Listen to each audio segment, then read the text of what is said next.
survey now. I just want to welcome Luis Chavez and Christina Brower to Mini Teach for the Bay for Professionals and thank everyone for coming. We're so excited. There were so many people interested in this workshop, so we're really excited to have you here. So thanks for coming, and I'm going to turn it over to our stars. Yeah. All right. I think, Christina, was there anything else you wanted to share, or should I go to the, I'm going to open it up right now and see if we got responses so far. So let's go ahead and let's introduce ourselves really quick before we go to our responses. Yes, let's do that. Go ahead and start, and then I'll jump in after. All right. So hello, everybody. I am Christina Brower. I am from Kenyatta College. I am the faculty coordinator in the early childhood program here. And I have also been working with Skyline College on their apprenticeship for the last 4 years, as well as I was a program services coordinator before, and my main role was advising students that were interested in early childhood education. So that is why I'm here today and feel passionate about advising and apprenticeship and teacher preparation pathways. So I go ahead and turn it over to Luis. Hey, thank you. I have been working in and around the community college space for more years than I want to count now, probably 33 years altogether now. And the last couple of years, I've been working in a wonderful role in 2 colleges as adjunct counselor. And at Chabot, I have the pleasure of being the pathway counselor for the teacher pathway, the education pathway, for the last less than a year. But I've been thoroughly enjoying it. I love counseling. It speaks to my soul, and it helps me feel like I'm contributing something to our communities. So my background is I worked with the California Puente Project for 16 years. I was lead trainer, so I worked with the counselors and instructors implementing Puente across the state. And then I worked for Career Ladders Project for 17 years, doing all kinds of stuff across the state, working with faculty. So I love working with faculty. You all are so creative. And I love being in this role now, working on the ground, working directly with students. And really, I was missing that piece of working directly with students. And at this later stage, I decided to go back and do the work of the labor of love, working directly with students. But I'm also in my doctorate, so I'm doing that and doing other things. But I'm excited to be here today with Christina. Thank you. All right, let's go ahead and take a look at what we got. Yeah. Can I share my screen, and that way I can share the results, what we're looking at now. And let's see if that works. Yeah. Can I do that now? Can you see the screen? Half of it. Oh, where is it at? There it is. There we go. Okay. Why is it's like not showing the whole thing, is it? No. Okay. Let me figure out why it's not. Okay. Let me get out of here. I think it's because, let me do this. Enter. I need to reduce the screen. You know what it is? It's this the Zoom thing gets in the way and I can't see where yeah. Here we go. Okay. I think I got it now. All right. All right. Can you see this whole screen now? Are you able to see the screen now? No? Yes? Okay. Yes. Okay. So this, the first question was, please share the college or program that you're with or what pathway. So these are just some of we did a cloud. So it's just giving you different information. And as you fill it in, it'll keep growing. So it's kind of nice to see where people are coming from. And we see some names in there, some districts and schools. This is answering the question about how familiar you are. So you could see, we're tending on not so necessarily familiar, which is great because this is about why you're here, is to learn some of these pieces of information that will help you support your students even that much better than you already are by having information that you could use. And this is our, when supporting EC students, what one common challenge do you see So here we have apprenticeship. I see apprenticeship up there, coursework. The ones that are bolder are probably the ones that are showing up more often. So the first one right in the center that's hitting us is work. And I see that too with a lot of students in our community college system. They all have to work. And so we're seeing them kind of struggling that balance, right?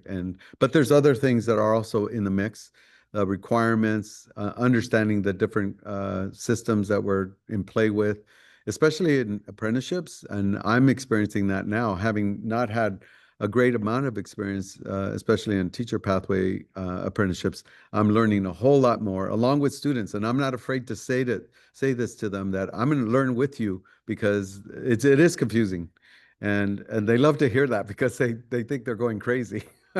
So I share with them my frustration and learning and not giving up because that's I think students need to see us. It's okay for them to see us struggle, but it's better for them to see us struggle and keep going forward.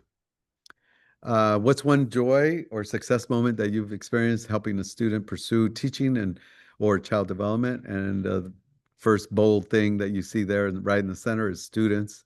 And I think we're all can recognize that and feel that. Transfer to universities, child development, difference in communities, experience, program eligible, and academic goals. Those are some of the things you all are contributing to this. Thank you for your responses. You can keep adding, and it'll keep adding to this list. Complete the sentence. Counselors are a bridge between space and space. And so the first bold thing is their students, of course, and someone else put counselors are the bridge, students are the future, students and careers.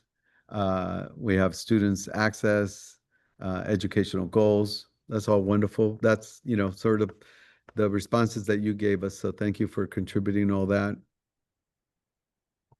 Anything there, Christina, you want to highlight? Just noticing that students is in the middle of everything. So that really Yes. says a lot about how we care about our students and what they mean to us. Yes. Yeah. That's wonderful. And I believe this is our last one. What's one resource or collaboration you'd love to build on with others? It should say others today. So we're trying to get at this idea of how do we share and work together.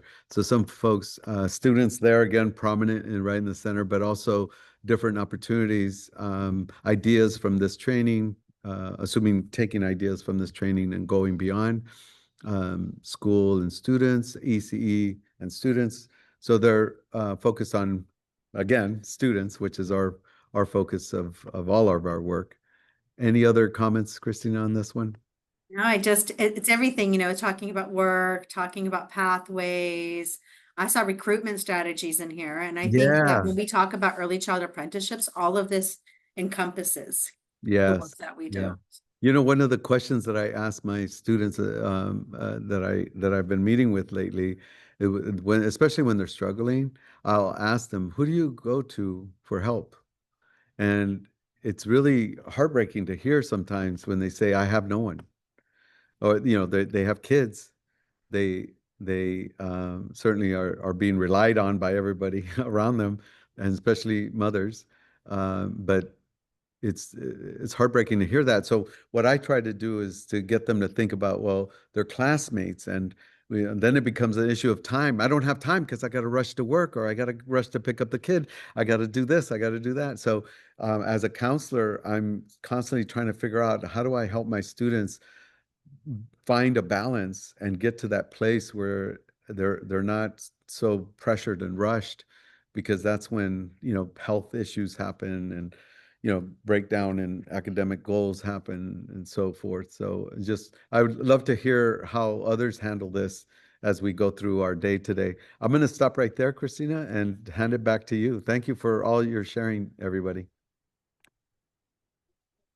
Back to our slides. Thank you. If you haven't already, please do look in the chat. There is still time to help us with that form to understand where you all have questions and where your focus is. Although we already know it's students, which is great. Student, yeah. All right, so let's go ahead and go on to the heart of the pathway.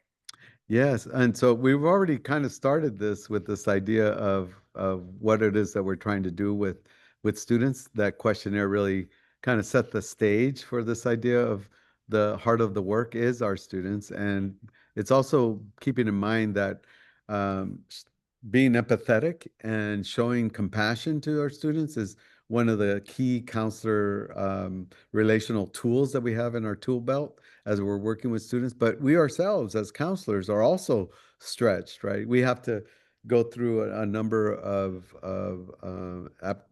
cues that whether we're in drop-in or we have appointments, we only have a certain amount of time. So how do you show that compassion and that empathy for each of our students as you're also trying to meet the needs of many students, right? And in the pathway that I'm working with at Chabot, I'm curious if anybody would like to share your experience.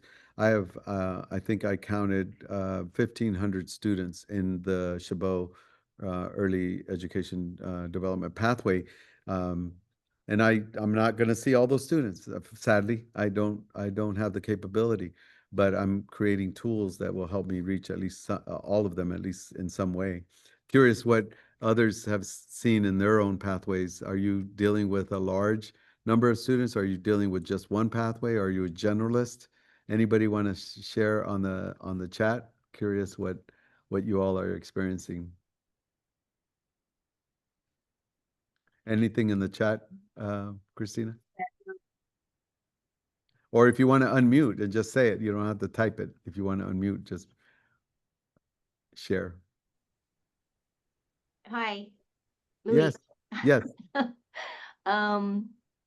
I guess I'm from Berkeley City, right? I guess you know that, but we specifically do not have ECE classes per se. We Mhm. have one child development class, but if a student is interested in the ECE program, I usually refer them to our sister campus, Merit. I don't know if there's any Merit counselors here. I don't know either. Um, But that would be a pathway, right? That they Yeah. would take the early childhood classes and not necessarily our teacher prep classes for multiple subject teaching credential. Isn't that correct? Yeah. Yes? Yes. Okay. I'd like to chime in, please. I'm sorry. Hi, Irene. My name is Iris Bradford, and I'm actually an adjunct with both Merritt and Berkeley City College for exactly that reason. Okay. Yeah, great. Yeah. Okay. Yeah, so I Nice meeting work you. with Joya, Dr. Shavrin, and I am able to teach the one child development class at Right. Berkeley City, Uh-huh. but for it, and it is a how do you say? I mean, just to be frank, it is a challenge because we would like to. Berkeley City would like to offer more child development classes, but it has to be a mutual agreement amongst the colleges within a district. And right now, that agreement has not been successful. But it would definitely open up the door for more individuals to enroll and attend Yes. at Berkeley City College if they could take child development classes along with the teacher education or teacher preparation education courses at Berkeley City College. That way they could qualify for their TK entry level credential. Look at that. I love it. Already building bridges right here. We just got started. So sounds like there's a connection there for the two of you to have some conversations since you're on the same page. It's great. Yes. And I think that illustrates the issue of there's a lot to know and a lot to learn. And I certainly experienced that when I joined Chabot and then became the ECE counselor designated for the pathway. And I quickly had to figure out, what's what. And there's a lot of detail. So earlier, Christina and I were talking about when a student comes in and says, "Oh, I want to be a teacher." And it sounds like a simple ask, but yet when I first was exposed to a grid that shows so many different avenues and pathways that students have to kind of weave through and figure out what's best for them. That's part of the work that I feel like for me as a counselor, the better I understand it and help students walk through it, the more stronger and a solid foundation they'll build for making a right choice for them. So some students, you know, because of where they are in their life with their family, only have a short amount of time, so the credential or certificate might be the route to go. But I always try to share, and I try to be careful not to make students feel like they have to do anything. But I want them to be exposed to the stackable certificate path that can lead to, even if it's later on, a potential career, a longer lasting and a deeper career that would be, you know, more rewarding for them individually, but also rewarding in terms of potentially financially as well for them and their family. So that's part of this idea of being trying to be a whole approach with students and where they're at, and that's of course part of the equity lens and understanding the communities that we're serving and of course the students that we're serving. I'll stop there. Couple of programs in the chat that are talking about how they have dedicated counselors and advisors just for Yeah. early childhood education. And that's amazing. And that not all programs have that. No. And so if you do, that's amazing. And if not, hopefully this is still helpful. And, you know, because you'll definitely, if you're a general ed counselor, you know, general counselor, you'll definitely see some students that are interested in teaching. Very cool. All right, let's Thank go you for that ahead. sharing. Nice. Okay. All right. So understanding the landscape of, so in early childhood, as Luis was saying, like, you know, people come in and say they want to be a teacher, right? And so there, you have to kind of ask, like, well, you know, what kind of a teacher do you see yourself working with young children or older children? Do you want to, you know, is this, what kind of a program are you looking for? Because it really depends, right? So because we know the teachers in early childhood, which we're focusing on, you have ECE permit. So we have a child development permit that is from the Commission on Teacher Credentialing. And then we have the PK3 credentialed integrated teacher ed programs, which is fairly new. And so this is not even, you know, well known yet for everybody. We have, and then we have these apprenticeships and these pre-apprenticeships. And what does that mean? And how is that different? How do they relate or how are they different, right? And then you know, there's all these partnerships we have across the Bay, the colleges and employers. And so like knowing all of this, right? So going ahead and just taking a look at the child development permit, and I'm not putting the matrix on here, which is, you know, something to look at on its own. And that's why a lot of times programs actually have advisors, specifically in early childhood education, because it's not just common knowledge and there's a lot of nuances here. But really what a child development permit is, if you're not aware, it's a state issued credential that authorizes an individual to work in a licensed child care and development program. So it could be a preschool daycare for children birth to age of 5, child development programs.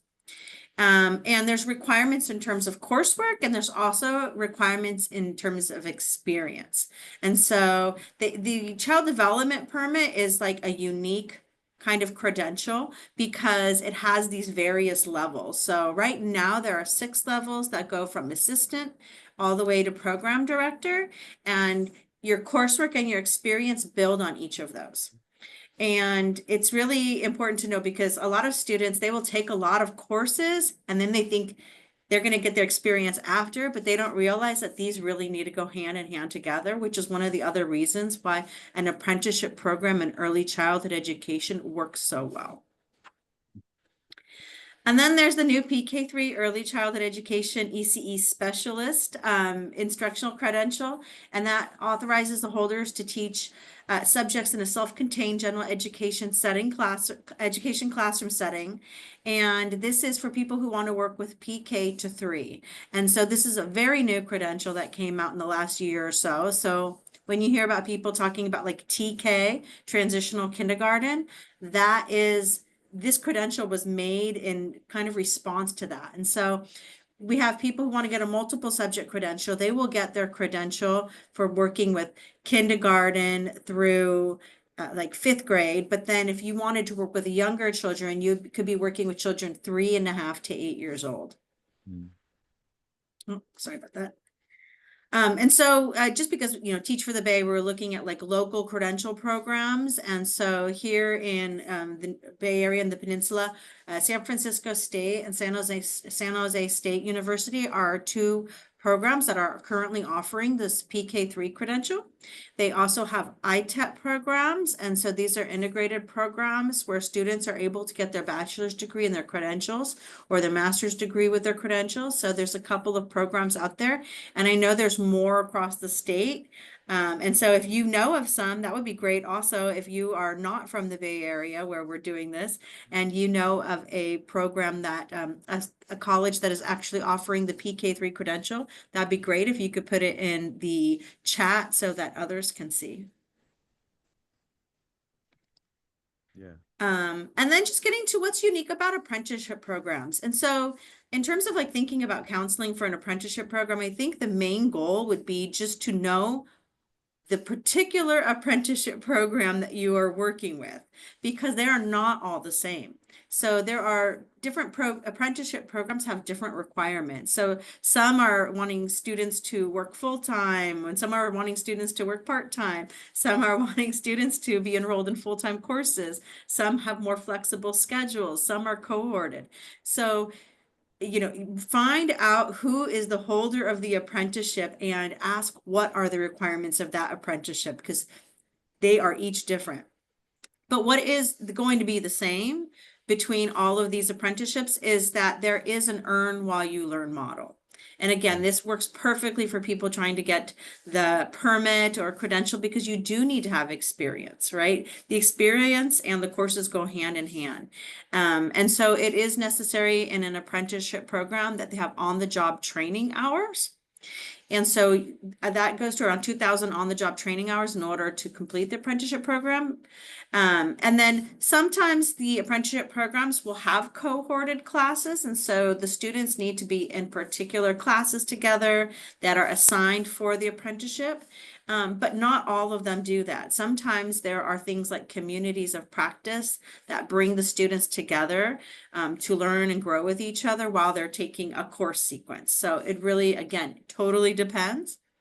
But what I have noticed in terms of apprenticeships in early childhood is that there is a lot of targeted support. So there's a lot of support. There's student success coordinators.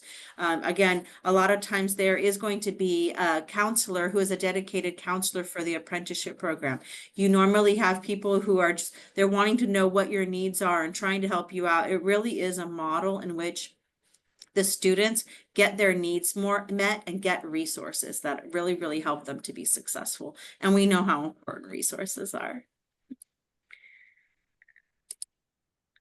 And then there's a couple of different types of apprenticeships too. So the traditional apprenticeship is an apprenticeship in which it is important that you're doing those on-the-job training hours while you're working. And then there's pre-apprenticeships, and pre-apprenticeships, you don't necessarily need to be working in a program. Excuse me. A pre-apprenticeship really is going to be coursework or workshops or anything that's going to help you to be prepared for an apprenticeship. So the idea is that students that enroll in a pre-apprenticeship are getting themselves ready so that they can start an apprenticeship. And then there's also youth apprenticeships that are for younger people that could be like from like 16 to 22, somewhere around there. And those are also unique. All right, so Luis, I'm going to turn it over to you to go ahead and talk a little bit about course mapping and identity building. Yeah, this is exciting because in some ways it's the fruition, I think, of the many years of work. I don't know if how much work each of you have done in the guided pathways work, but the idea behind the guided pathways, if you were involved with that, was the idea of moving students into communities and into a smaller group, right, where students self-identify into particular pathways that they were going to be following.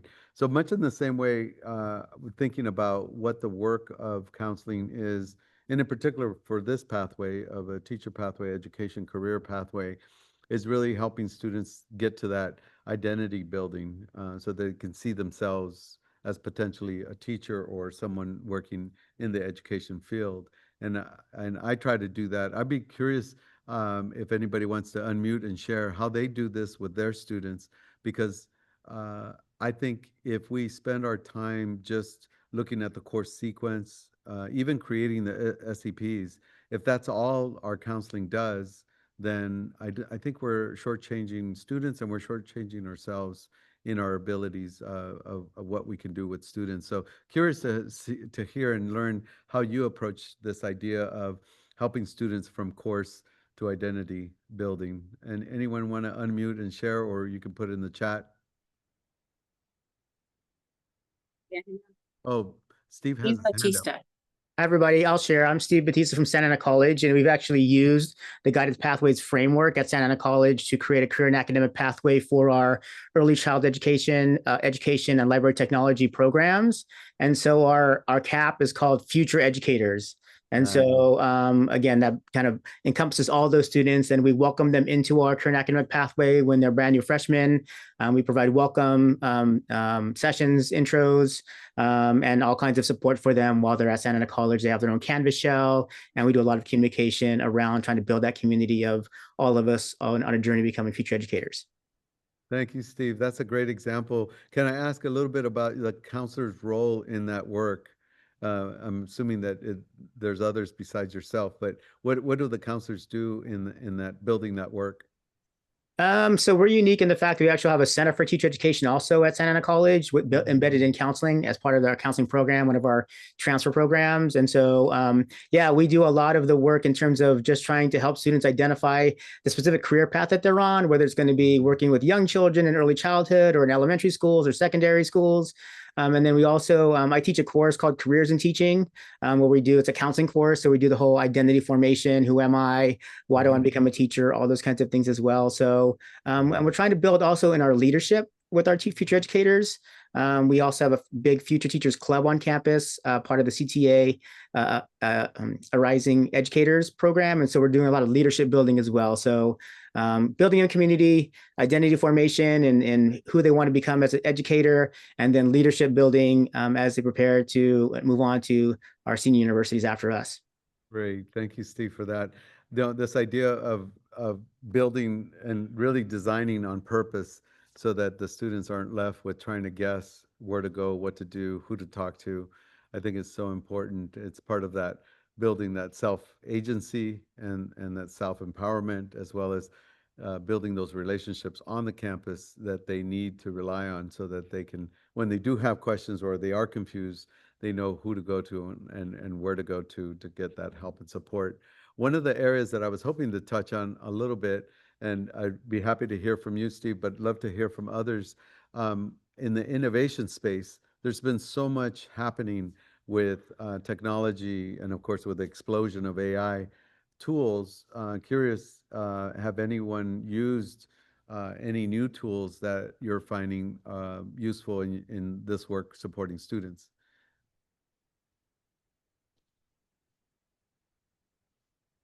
Oh, thank you for the example, Steve. Appreciate it. Anybody want to share if you're doing any kind of innovative, it doesn't have to be an AI tool, it's just any technology that you're bringing in to use, help support students. I don't see anything yet coming in the chat, and I don't see any hands up yet. Right? Okay. So I'll end with this in the chat, just a little short reflection about if anyone wants to share either in chat or unmute and verbally share out the things that we do in our pathways and our work with students, who thinking about ourselves, because it always does come back to what did we experience. And I'll share my experience. I spent 6 years at a community college, Mount Sac in Walnut. And it wasn't until my 6th year, almost 100 units, not knowing where to go, what to do. I tried to figure out on my own because too many times I went to the counseling department and I heard, you didn't do well in high school, so here's a vocational program that you could do. And I didn't know any better, but it didn't feel right. So I just grabbed the catalog and tried to figure it out on my own, and working full time, raising my younger brother, then realizing, okay, I got to do something different. And I think it was last year I was there. I went to see, he happened to be a Chicano counselor, and he saw me, and I felt that he saw me. And he said, Luis, it's time for you to go. You've been here too long. You got 100 units. Let's go. Come on. And so I said, I don't know what to do. And he says, I'll walk you through it. And I ended up at UC Irvine. And so I was a counselor, but it took me a while to get there. Those transitional and transformational moments happen, but they happen because of relationships. And I happen to believe strongly that counselors can play such a strong role in helping students succeed, and it only takes a few minutes. I'm just curious what you all can share if you are inclined to share your own experience. Be great to hear. So I know too, in terms of, I've had students who have been, not necessarily persuaded by counselors to Yes, pursue early childhood education yes, for many reasons, yes, yeah, yeah. sadly. Sadly, yeah. But I come across students that, and some of them will say, I was dissuaded from going into this field because it doesn't pay well. And I say, it could be that, but the more you learn about the space, the more you understand, what the different roles are and what credentials and degrees you need to get there. You have to be your own advocate. Right now, you're in this program, so we're going to help you. But part of it is learning how to advocate for yourself. And that conversation really helps because I try to also ground them on why did they choose to be in this pathway to begin with. They want to make, and most of the time they want to make a difference in their own communities. They want to help their younger siblings, and they want to help their younger folks in their community rise above the current conditions that they find themselves in. So it's really important, I think, that we as counselors know the power that we have, and it's not the power over anyone. Really, it's the power of influence that I think that can really make the difference. Steve, you have your hand up. Yeah, just some reflections on this question. It's really important, I think, as exactly as you're sharing. I've been in this game for a long time, 25 years at Santa Ana College, and working with aspiring educators. And what I've learned is that students who want to become teachers, this is something that's not a fleeting goal for them. That's something like a deep down passion, desire. And they will spend 2 years, 3 years, 5 years, 10 Yeah. years pursuing that goal. And so the impact that counselors can have, but also just faculty members who run into the lives of these students, who come across in their classes and encourage them and show them how effective they can be with other humans in building relationships and in helping children or helping other people, be better people in the world, I think has a really lasting difference in their resilience and the persistence of this goal. I just had 2 students that were a part of a program that I was a part of 10 years ago who are still on the journey. They've created families and they're on themselves, and now they're finally making it back to their multiple sort of credential program to become bilingual teachers. And so I know the seeds that were planted early on when they were at community college and with the faculty and with counselors have like stuck with them, and they want to share back with us like their goals. They're finally getting there. So I think it's a very unique population that we work with, very special population that we work with. And it's a lot about building relationships and just hanging in there with them and encouraging them to continue to pursue their dreams. Yeah. Great. Thank you. Thank you, Steve. That was great sharing. Oh, we have a hand up, but Khan? Yes, hi Louis, I'm Con. I'm a Hi. counselor, but I do non-credit counseling. Nice. So so I'm in Southern California. So I'm definitely wanting to learn a lot more about how to help my students transition from non-credit to the credit, because there's a lot of conversation about that, right? Yes. Um, and so I'm just digesting everything that everyone's saying. Thank you, Steve. I've been snipping all of the information you've been providing. Um, I grew up in the Bay Area, and I went to UC Irvine as an undergraduate, and I thought I went to a different planet when I left the Bay Area and went to Irvine. It is. What is this? I was struggling. I grew up in Richmond, if for those of you who Yeah. know the Bay Area, Richmond, San Pablo. And so it was a counselor who said, you have to come in and see me every quarter, whatever you do. and she did it. She always squeezed me in, and I knew she was overwhelmed because she was talking 100 miles an hour, but she always made it a point, Con, if you're going home, these are the classes you can take at the local community college to help you. You do not have to pay for these classes at UCI. And I always thought I didn't have to ask her. I was embarrassed. You know, I didn't have a lot of money, and she just knew. She just knew these are the questions, and she just made it as part of the advisement. So I did that every summer for 3 summers. I went home, diligently took 2 classes at Contra Costa College, came back, and that's how I was able to graduate early, to be honest with you, with her help. So Great. Thank you so much for sharing that, Con. I really appreciate that. So we're alumni buddies from UCI. That's great. I think we can go on to the next, unless there's someone else have a hand up or want to share out. Was there anything in the chat? Don't see anything. Okay. I think the next slide really just speaks to this ongoing conversation, and it's sort of blending here a little bit about our role as change agents. And really in this time that we're living, the challenges are so immense. And I don't need to tell you, you all know, because as you work with students, you could see the stress and the challenges that they're dealing with. They abound, and they can get lost really quickly. And I think our role is to remain positive and focused on where they need to go, but acknowledging that they're having a hard time. I don't shy away from that. I think it's important for them to feel human, and for us to act as humans and say, you know, I hear what you're saying. I hear and I feel what you're going through. What can we do right now to help you move forward? And I think in some ways our role is to help the students kind of get back up, dust themselves off if they had a hard semester. I've had that as of recent, where students are feeling so down and defeated, and I share with them my own experience of, you know, failing several times and getting back up. That was part of my 6 years journey, and they really light up because they say, "Oh, you made it all the way to your master's, and you know you spent 6 years at a community college." And I say, "Yeah, I did. I spent 6 years at a community college, and but I didn't give up." And that's the trick, is not giving up and not letting things dissuade you or push you aside. So our role as change agents is so important. And I thought maybe folks can share an experience that they had with their student, that where you help them kind of see a way forward when it all seems so dark. Anybody have a story to share? Because sharing our journey is so important, and I agree. Yes.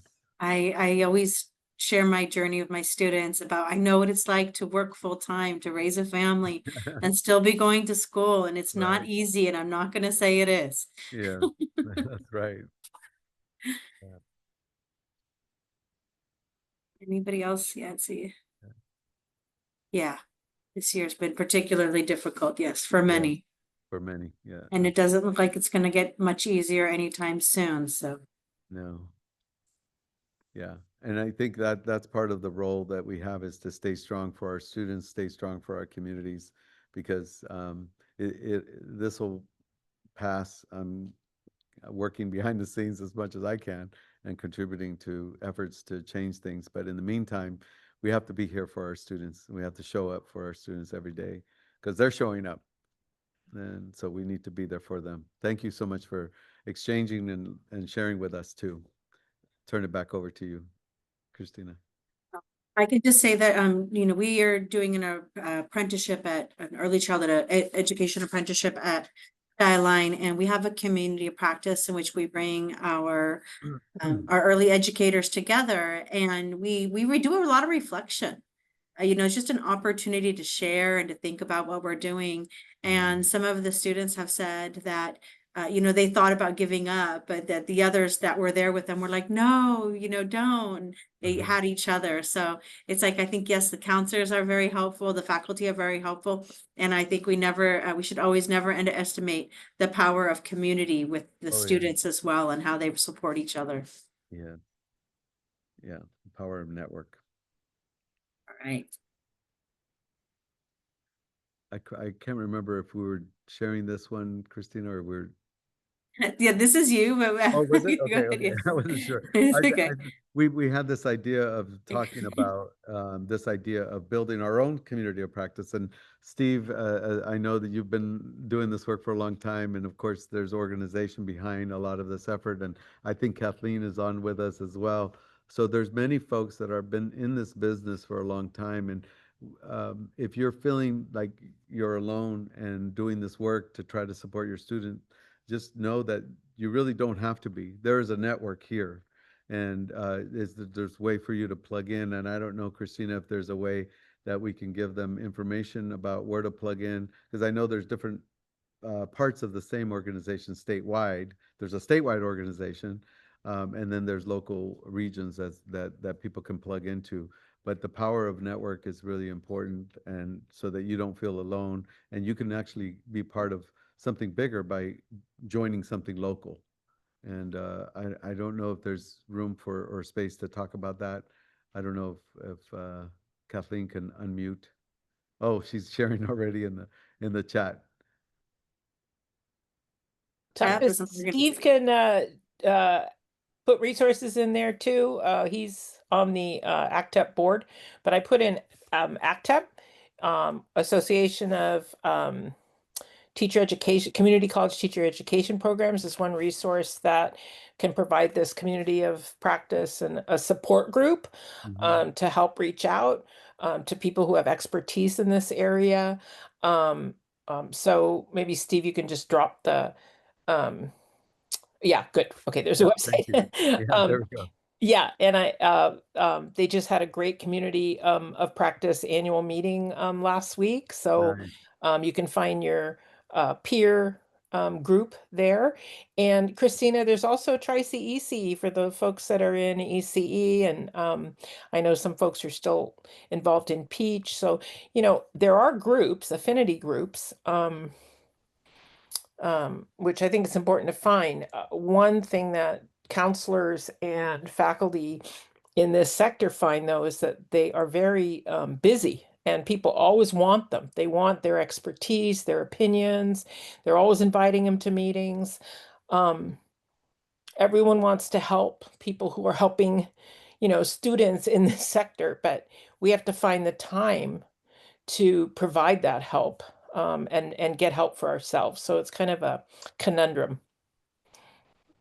But I think, yeah, but the idea of finding your tribe and your community and local, so that you can take advantage of opportunities to network or to have a session that you can join either by Zoom or in person.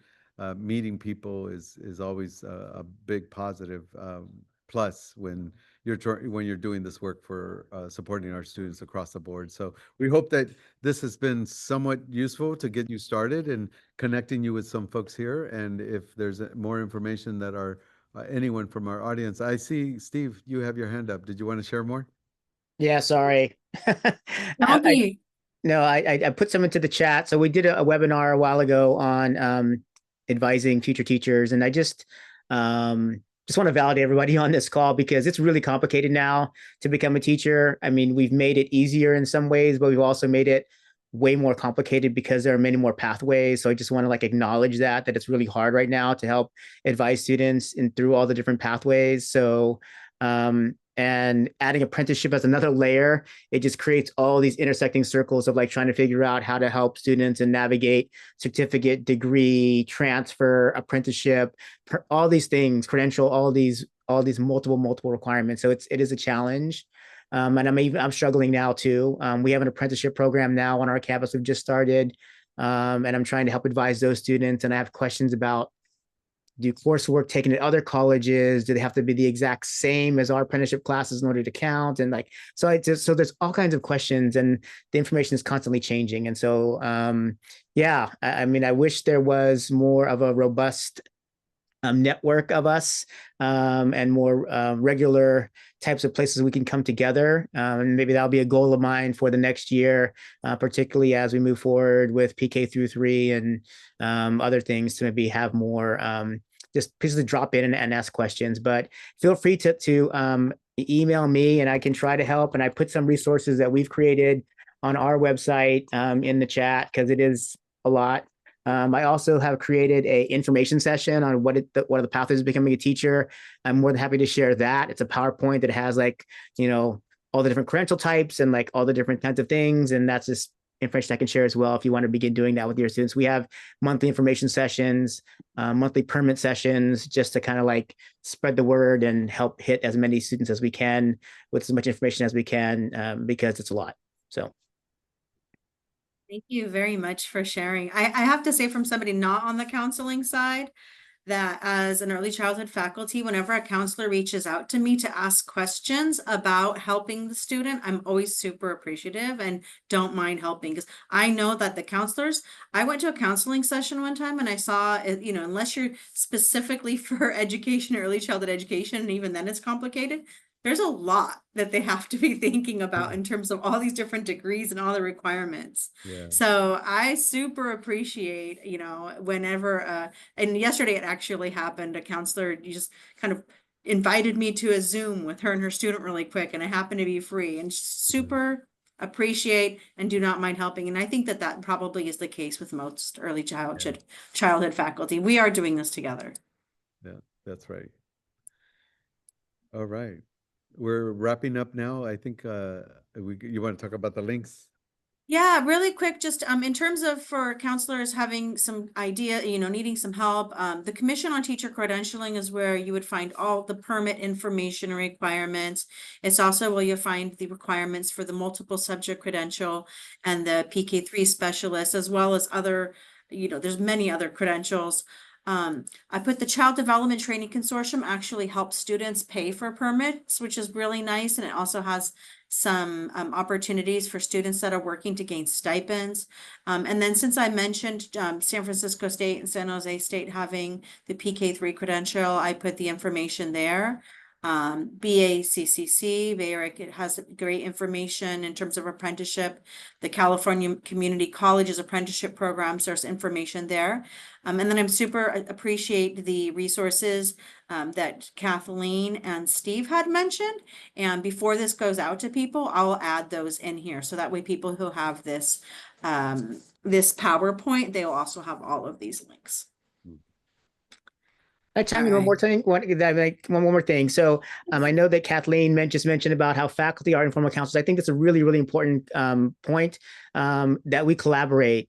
So we have pathway sessions that are led by counselors, and then we also have permit sessions and professional development sessions that are led by our ECE faculty, because they know the workplace, they know folks who are in the field, and they need to move, advance, strengthen their skills, have experiences and what they need. So we often do that kind of joint advising where I'll do some piece of it, and our ECE faculty will do a big piece of it as well, so that we can get the right information from the right expert. And so definitely, I think that's a really important model to have at your campus in both areas.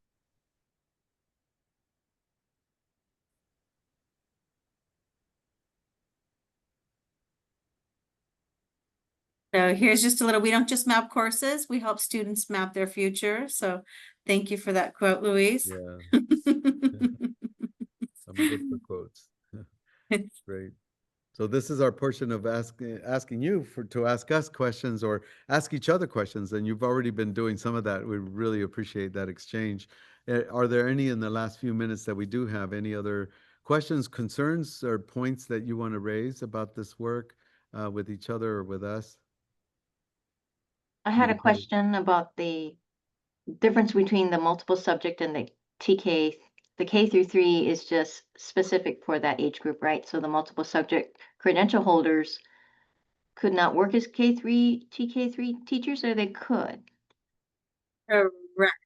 So they can't work with, I think, kinder and under unless they also get 24 ECE units. Okay, got it.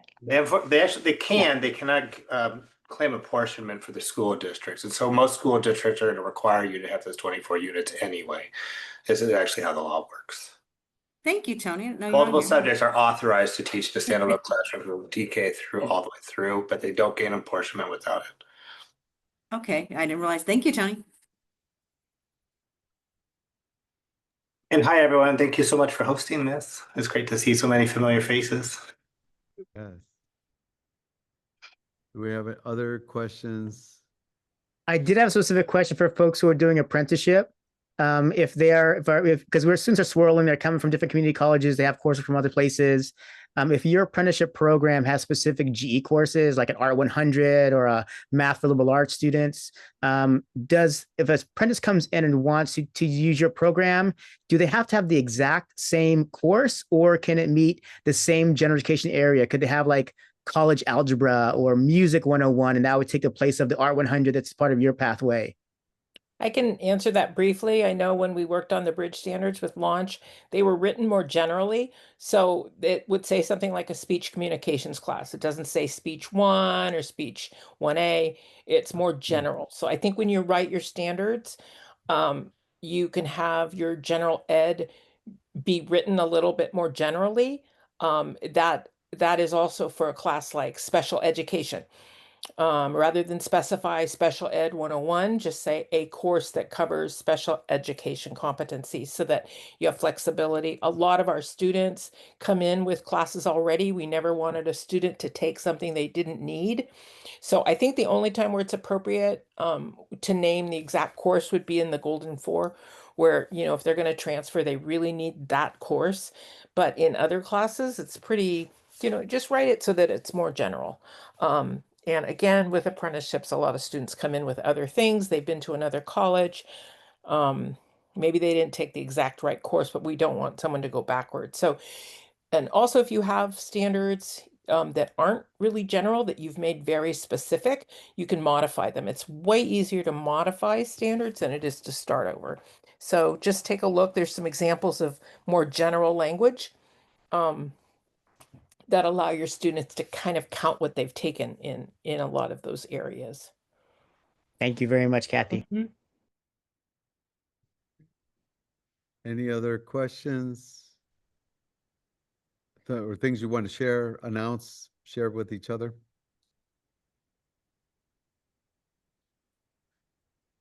Go ahead and move on. So we can drop the feedback form in the chat. So if you don't mind filling that out, always Thank important. There's always a feedback form.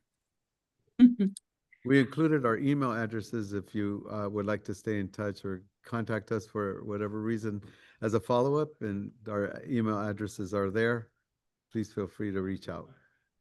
This has been great. Thank you so much for joining us today. I want to thank Christina for, we just met, but I feel like we're already fast friends, and looking forward to continuing this work, and always appreciate Kathleen. She's the one that reeled me in to do this with you. I'm so happy she did. Wonderful be working back with you again, Kathleen, and always great to see you, Steve, and all the great work you're doing, as well as all the amigos and amigas that I have in this session. So great. Thank you so Yeah, much. we have a lot of expertise in this session. I saw Tony Ayala's here. He's up on policy. So we also have to just keep staying in touch with each other. Yes. I just want to say, Luis, back in the day, you and I did a podcast, Yeah. 10 years ago, before they were even popular. We didn't even Yeah. know what a podcast was. And we did a podcast on entering the teaching field. I'm like, That's what right. the hell? So we can relaunch that, and you'll see Yes, what we we looked like when we were younger. Awesome. We'll be waiting. We'll put that on the resource list here. Yeah. Yeah. Right. Good job, Christina and Luis. Thank you. Thank you. Thank you, very Luis. much. Thank you, everybody. Thank- Thank you, everybody, for what you do and for being here. It just shows that this is important and that, you really care and want to make sure that you're doing right by students. So thank you. Yeah. Take care of yourselves. Thanks, everybody. Be in touch. Bye-bye. Thank you so much. Oh, goodness.